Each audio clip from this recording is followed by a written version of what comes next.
Air Force bred. I married one of them. I don't know what that's like. I need all twos over there and stay half twos. You know, like not real wide, but just keeping him in the shot. Otherwise, I could be in Cleveland, and then all close-ups here. You don't want to be in Cleveland. That's right. You're ready, Jim. Hold on. Hold on. Okay, speed. All right, you're an Air Force brat, right? I'm not a brat, but yeah, I was in my father's Air Force. Does that explain how you get to some of your humor, I think, because you had to be so adaptable to be moving around and that kind of thing? It could be.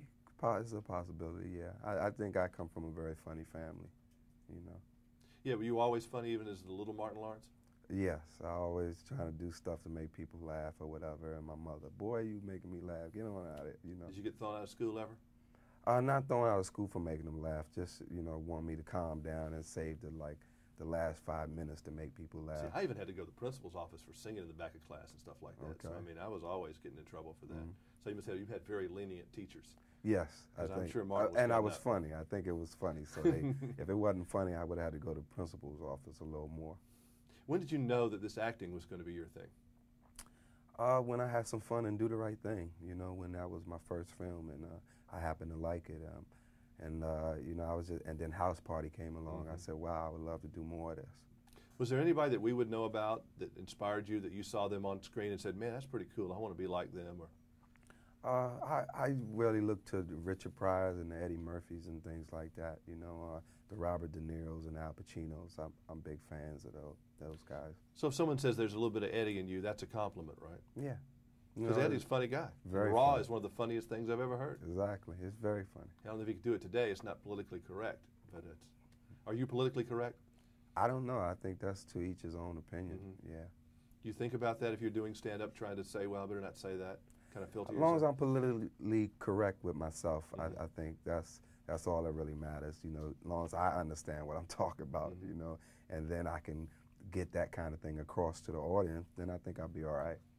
Do you like, you know, comedy, when you're working in front of a camera, you're not getting that immediate feedback, and, you know, if you make somebody laugh on the other side of the camera, it's a mistake and you have to do it again. Right. So I guess if you learned how to deal with that rhythm and that feedback? Yes, you have to, especially if you're going to be in this business. You know, stand-up, you get that immediate feedback. You know, with movies and television, you got to wait down the line to see how it turns out. But if you have any confidence within the stuff that you put down, then you know it'll come back funny. Do you like watching yourself on tape or film? Yeah, I like to see myself, to see the kind of work that I'm doing, and make sure that I'm doing the right work and that I'm as good as I'm as good as I'm supposed to be. You know. So it's, you don't mind seeing? I mean, because it's hard for a lot of people to watch themselves. You know, when you're doing a lot of the really wacky things, they say, well. Well, I had to watch myself for 5 years on the Martin Show. Yeah. You know, because I executive produced it and everything, so I had to know where I was at all times. So, you know, that's what makes it a little easier for me to watch myself. Will you probably go back to that kind of grind again where you're making movies and doing TV? That's too much, isn't it? No, yeah. Even if the money's good, it doesn't matter, does it? It really it doesn't matter the money. If you're not having no fun with it or whatever and it's too much pressure, there's no need of doing it. But you don't know, you know, when you're young and you're starting to get in the business, you just want to work and you don't know how to say no. Exactly. You don't know about all those Is that things. kind of what happened to you? You just didn't know how to say no, and after a while, you know, the whole thing had kind of gotten No, too much? I always knew how to say no. I never had a problem saying no. I don't do anything I don't want to do. I don't do it. But if it's good stuff, you don't want to say no. Yeah, if it's good stuff, you want to do good work. You want to do good material. You know? There's no need to say no if it's good. Now, Will Smith is prettier than Tim Robbins.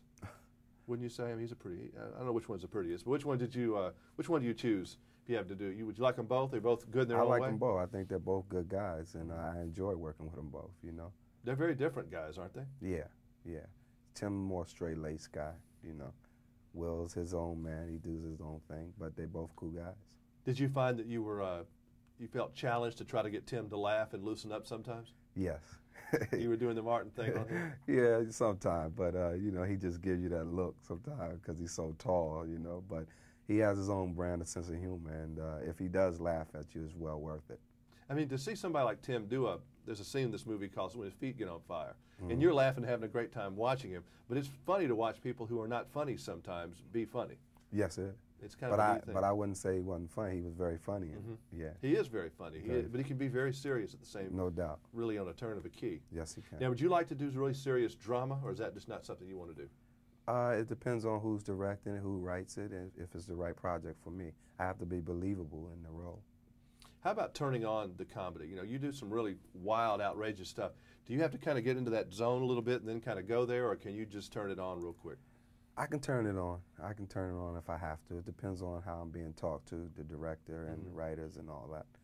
So it's not a hard place for you to get to? Not if I think about it. And if we see each other again in 60 years across, you going to still be an actor? I hope to be, yes. I will be. We'll both be in an our, actor. our rockers and wheelchairs. That's good what you did today, Martin. That's right. All right, we'll see. All right, we'll see. Thank you. you. All right. Thank you, Jimmy. All right.